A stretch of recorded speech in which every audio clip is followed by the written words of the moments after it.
છોટાઉદેપુરના આદિવાસી વિસ્તારોમાં છેલ્લા કેટલાય સમયથી જે છે રાજકારણ ગરમાતું હોય છે અને હમણાં જે આપમાંથી જે ભાજપમાં જોડાયા પ્રફુલ્લ વસાવા તેમણે થોડા સમય પહેલા ચૈતર વસાવા પર આક્ષેપો કર્યા હતા અને તેમને તોડબાજ કર્યા હતા, જે મુદ્દે એક આપ નેતાનું હવે એક વિસ્ફોટક નિવેદન સામે આવ્યું છે। તેમણે શું કહ્યું છે તેની વિગતે ચર્ચા કરીશું। નમસ્કાર, હું છું પ્રથમ મોદી, આપ જોઈ રહ્યા છો નિર્ભય ન્યૂઝ। છોટાઉદેપુરમાં જે છે હવે સ્થાનિક સ્વરાજની ચૂંટણીઓ હવે આંગળે છે અને છોટાઉદેપુરનું રાજકારણ જે છે તેના કારણે હવે ગરમાતું હોય તેવું લાગી રહ્યું છે, કેમ કે જોવા જઈએ તો છેલ્લા કેટલાય સમયથી જે છે આપ અને ભાજપ વચ્ચે આકરા પ્રહારો થતા હોય છે અને થોડા સમય પહેલા જે આપના જે પૂર્વ નેતા પ્રફુલ્લ વસાવા હતા તે હવે ભાજપમાં જોડાઈ ગયા છે અને જોડાતાની સાથે જ તેમણે જે ચૈતર વસાવા પર આકરા પ્રહારો કર્યા અને તેમને તોડબાજ ગણાવ્યા હતા। શું ચૈતર વસાવા તોડબાજ છે તેવા સવાલો જે છે ચર્ચામાં આવ્યા, પરંતુ આ બધાની વચ્ચે હવે આપ નેતાએ જે છે ભાજપના નેતાને આડે હાથ લીધા છે। શું કહ્યું છે તેમણે પહેલા સૌપ્રથમ તે સાંભળી લઈએ। છોટાઉદેપુર જિલ્લામાં સતત 5 દિવસથી હોળીનો પર્વ ચાલી રહ્યો છે। અલગ અલગ જગ્યાઓ પર છોટાઉદેપુરમાં જે આદિવાસી વિસ્તારોમાં જે મેળાઓ ઉજવાઈ રહ્યા છે અને સૌથી વિખ્યાત કવાંટનો ગેરનો મેળો પણ ઉજવાયો અને આજે રંગપંચમી એટલે રંગ પાંચમ છે આજે, અને પાંચમના દિવસે લગામી ગામ ખાતે આજે મેળો યોજાઈ રહ્યો છે અને રામઢોલની સ્પર્ધા યોજાઈ રહી છે। અહીંયા હજારોની સંખ્યામાં લોકો અહીંયા ઉમટી આવે છે અને રામઢોલ વગાડીને અહીંયા જે સ્પર્ધા યોજાય છે ત્યારે લગામી ગામ ખાતે આપણે પહોંચ્યા છે અને આપણા સાથે આપ નેતા રાજેશભાઈ રાઠવા છે, તેમના સાથે વાત કરીશું કે રાજેશભાઈ, ખાસ કરીને તમારા ગામમાં આજે રંગ પાંચમના દિવસે રામઢોલની સ્પર્ધા છે અને આદિવાસી મેળો છે, શું કહેશો? જી, સૌ પ્રથમ તો નિર્ભય ન્યૂઝને ખૂબ ખૂબ અભિનંદન। જે અમારા નાનકડા ગામમાં જે લગામી જેવું ગામ એક નાનકડું છે એ ગામમાં તમે નિર્ભય ન્યૂઝ સાથે તમે અમારી મુલાકાત લીધી તે બદલ તમને પણ ખૂબ ખૂબ શુભેચ્છા। અને આજે ખાસ કરીને અમારા આદિવાસી સમાજનો જે મુખ્ય તહેવાર હોળી, એ હોળીના તહેવાર જે મુખ્ય તહેવાર તરીકે અમે એને મનાવતા જ હોઈએ છીએ, પરંતુ જે હોળી પહેલા જે મેળાઓ ભરાતા હોય એને આપણે ભંગીરા તરીકે ઓળખતા હોઈએ છીએ, એના હોળી પછીના જે બધા મેળા ભરાતા હોય એને અલગ અલગ નામો, બધા અલગ અલગ પ્રકારના નામો આપ્યા છે। અમારે માન લો કે આજે લગામી છે તો લગામીનો જે મેળો છે એ રંગપંચમી તરીકે મેળો જે ઓળખાય છે અને એ રંગપંચમીનો મેળો અમે 7 વર્ષથી શરૂઆત કરી હતી અને આ મેળામાં ખૂબ મોટી સંખ્યામાં આજુબાજુથી મધ્યપ્રદેશથી લઈને આપણા ગુજરાતના જે આદિવાસી વિસ્તારના જે લોકો છે એ તમામ લોકોએ પોતાના ઢોલ સાથે અમારા લગામી ગામે જે રંગપંચમીના મેળામાં એ ભાગ લેવા માટે આવતા હોય છે અને આ સ્પર્ધાનો મેળો રહેતો હોય છે। અને આ સ્પર્ધામાં અમે દરેક ઢોલ વાદકોને અમે અલગ અલગ રકમ આપીને એમને પ્રોત્સાહિત કરતા હોય છે અને આના માટે અમે બધા આદિવાસી સમાજમાં જે બહારથી લોકો જે સૌરાષ્ટ્રમાં જે મજૂરી અર્થે ગયેલા હોય એ લોકો પણ અમારે ત્યાં પોતાના વતનમાં આવીને એ તહેવારને ઉજવવા માટે અનુકૂળતા અનુભવે છે અને એ અમારો એક આમ ગર્વભેર લઈ શકાય એવો તહેવાર એક છે। બિલકુલ, જે પ્રકારે તમે કીધું કે ગર્વભેર લઈ શકાય અને ગર્વનો આ તહેવાર છે। અને જે કવાંટની અંદર 6 તારીખે ગેરનો મેળો યોજાયો, એમાં ચેતરભાઈ વસાવા આવ્યા, આપ પણ હતા, પરંતુ કેટલાક લોકો કહી રહ્યા છે કે લોક ચર્ચાઓ ચાલી રહી છે કે આ રાજકીય રંગ અપાયું હતું આ આદિવાસી મેળામાં, જે રીતે ચેતરભાઈ આવ્યા, તમે પણ હતા, શું કહેશો આ બાબતે? જી, કવાંટનો વિશ્વનો વર્લ્ડ ફેમસ ગેરનો મેળો છે। જે ગેરના મેળામાં મધ્યપ્રદેશ, મહારાષ્ટ્ર તેમજ રાજસ્થાન તેમજ ગુજરાતના તમામ આદિવાસી વિસ્તારના લોકો જે પોતાના આદિવાસી સમાજ પોતાની આગવી પહેરવેશ ને વેશભૂષા સાથે અને વાજિંદ્રો સાથે ત્યાં મેળાનો આનંદ માનવા માટે આવતા હોય છે। તેમાં દરેક પક્ષના નેતાઓ આવતા હોય છે, ભાજપ હોય, કોંગ્રેસ હોય, આમ આદમીના નેતા, તમામ પ્રકારના આવતા હોય છે, પણ કેટલાક સોશિયલ મીડિયામાં અને કેટલાક લોકો એને રાજકીય રંગ પણ તરીકે અમને કહેતા હોય છે કે રાજકીય રંગ લાગ્યો ને એવા આક્ષેપો લાગતા હોય છે, પણ એ રીતે નહીં। હવે એમાં દરેક લોકો આવતા હોય છે, નેતાઓ પણ આવતા હોય છે, લોકો પણ આવતા હોય, એની સાથે સાથે અમારા આદરણીય નેતા ચૈતરભાઈ વસાવા પણ ત્યાં ગેરના મેળામાં આવ્યા હતા અને ચૈતરભાઈ વસાવાના આવવાથી ગેરના મેળામાં જેટલા યુવા મિત્રો હતા, જે અમારા આદિવાસી સમાજના લોકો એને યુથ આઇકોન તરીકે જે માનતા હોય છે, ત્યારે ઝૂમી ઉઠ્યા હતા ચૈતરભાઈ વસાવાની સાથે સાથે અમે પણ જોડે બધા હતા। તો એક રાજકીય રંગ તો ના કહેવાય, પણ એક સામાજિક સંસ્કૃતિનો સમન્વય રંગ તરીકે એને આપણે કહી શકીએ।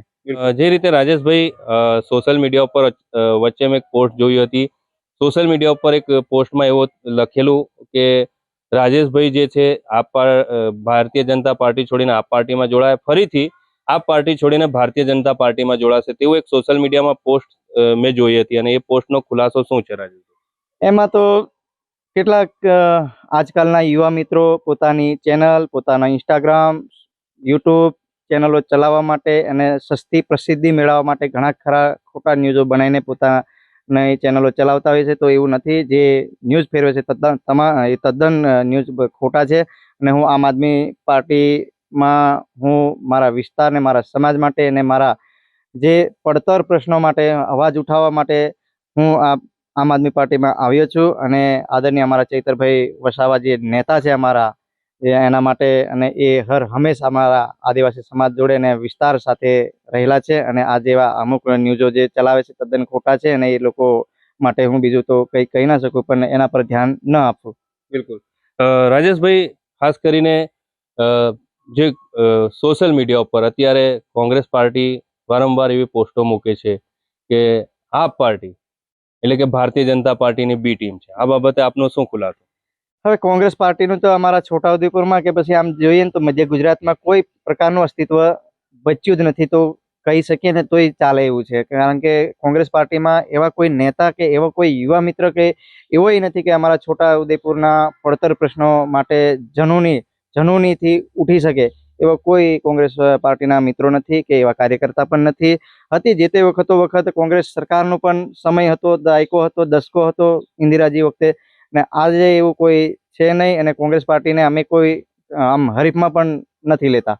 અને કોંગ્રેસની અમને જે આપણે કોંગ્રેસ પાર્ટી જે અમને આમ આદમી પાર્ટીને કહી રહી છે કે આ બી ટીમ તરીકે, હવે કોંગ્રેસ બી ટીમ કઈ રીતે અમને કહી શકે? ભાઈ, તમે એક સ્ટેજ પર આપણે કોઈ પાર્ટીના કાર્યક્રમ તો અહીંયા ઉદયપુરમાં કરતા નથી, અને ક્યારેક એવા કોઈ ઇસ્યુ પણ નહીં બન્યા, ક્યારે અમે એવા કોઈ તમને ધ્યાનમાં નથી લેતા કોંગ્રેસ પાર્ટીને. તમે બી ટીમ કઈ રીતે કહે?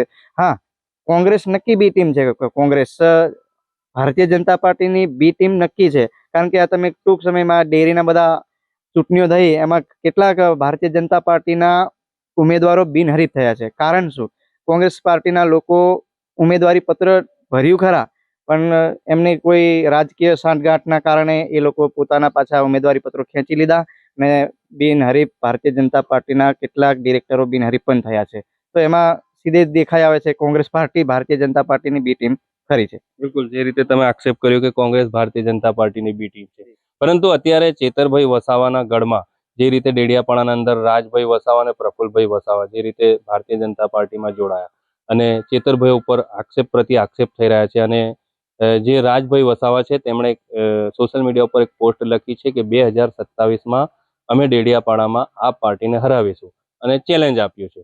અને આ જે તોડપાડી ગેંગ છે અને જે એમના વચેટિયાઓ છે એમને ચેલેન્જ આપીએ છીએ કે 2027માં ડેડિયાપાડામાં આમ આદમી પાર્ટીને હરાવીશું. તો આ બાબતે આપનું શું કહેવું? જી, હવે આ બંને લોકો જે ભારતીય જનતા પાર્ટીમાં જે ટૂંક સમય પહેલા જે જોડાયા છે, એ લોકોનું ત્યાં પોતાનું કોઈ અસ્તિત્વ નથી. એ બીટીપીમાંથી આવેલા લોકો છે, બરાબર. અને તોડપાણી ગેંગ એટલે માન્ય ચૈતરભાઈ વસાવાના નેતૃત્વ હેઠળ એમની કોઈ જગ્યાએ દાળ પણ ગળી નથી. એટલે આ લોકો ખુદ તોડપાણી વાળા લોકો હતા પહેલેથી, અને ચૈતરભાઈ વસાવાને આડમાં રાખીને ઘણા તોડપાણી કરવાના પ્રયાસો જે લોકો એ કરતા હતા, ત્યારે એમની દાળ નહીં ગળી. એટલે એમને લાગ્યું કે અમારું અસ્તિત્વ હવે અહીંયા નહીં રહેવાનું, એટલે ભારતીય જનતા પાર્ટી હાથે અહીંયા સાંઠગાંઠ કરીને પાછા ગયા છે. બાકી જે 2027ની જો વાત કરીએ તો આ અમારા માટે એક સેમીફાઇનલ છે. તાલુકા પંચાયત અને જિલ્લા પંચાયત અમારા તમામ માટે સેમીફાઇનલ છે. અને આમાં અમે ચૈતરભાઈ વસાવાના આગેવાની હેઠળ અમે તમામ જગ્યાએ મધ્ય ગુજરાતમાં તમામ જગ્યાએ અમે ભારતીય જનતા પાર્ટીને બોર્ડ હટાવીને અમે આમ આદમીનું બોર્ડ દરેક તાલુકા હોય કે જિલ્લા હોય દરેક જગ્યાએ અમે બેસાડવાના પ્રયત્નો લગભગ બેસાડી દઈશું, એવા અમારા પ્રયાસો છે. અને રહી 2027ની વાત, તો 2027માં પણ અમે આમ આદમીમાંથી જ લડવાના છે. અને આમ આદમી પાર્ટીમાં ચૈતરભાઈ વસાવાના નેતૃત્વ હેઠળ જ અમે લડવાના છે. અને કોંગ્રેસ અમારા માટે કોઈ પ્રતિકારક નથી. અમે માત્ર ભારતીય જનતા પાર્ટી સાથે લડવાના છે. કોંગ્રેસ સાથે અમારો કોઈ નાતો રહેવાનો નથી, અને કોંગ્રેસ પાર્ટી અમારા માટે કોઈ હરીફ પણ નથી. એટલે અમારે માટે કોઈ એવું ચેલેન્જિંગ છે નહીં. બિલકુલ, જે પ્રકારે તમે વાત કરી કે કોઈ ચેલેન્જ નથી. રાજેશભાઈ, જે રીતે જિલ્લા પંચાયત આપ જોજ આપના વિસ્તારમાંથી લડવાના હતા, હવે અહીંયા મહિલા સીટ આવી છે, તો રાજેશભાઈ હવે જિલ્લા પંચાયત ક્યાંથી લડશે અને આ મહિલા સીટ ઉપરથી કોને લડાવશે?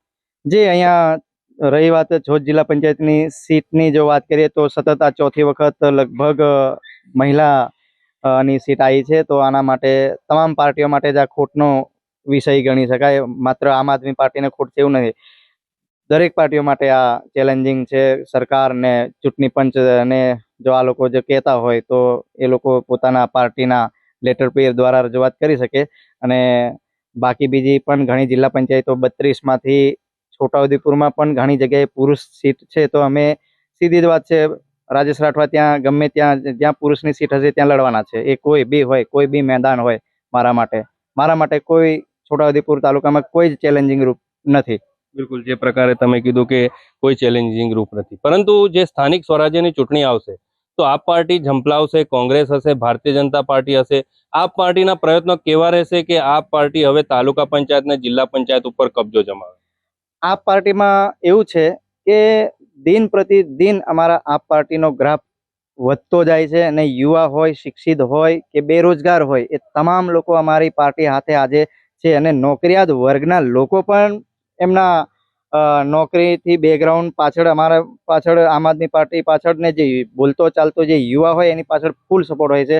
ખાસ કરીને આ લોકોને છોટાઉદેપુરમાં રાજેશ રાઠવા એક એવું નામ ઉભરતું આવ્યું છે, તો આ લોકોને પણ ઘણાક લોકોને, ઘણાક યુવાઓને, ઘણીક મહિલાઓને, તમામને આશા અપેક્ષા લઈને બેઠા છે કે કંઈક ને કંઈક આ રાજેશ રાઠવા અમારા છોટાઉદેપુર માટે કંઈ ને કંઈ એવું કરશે.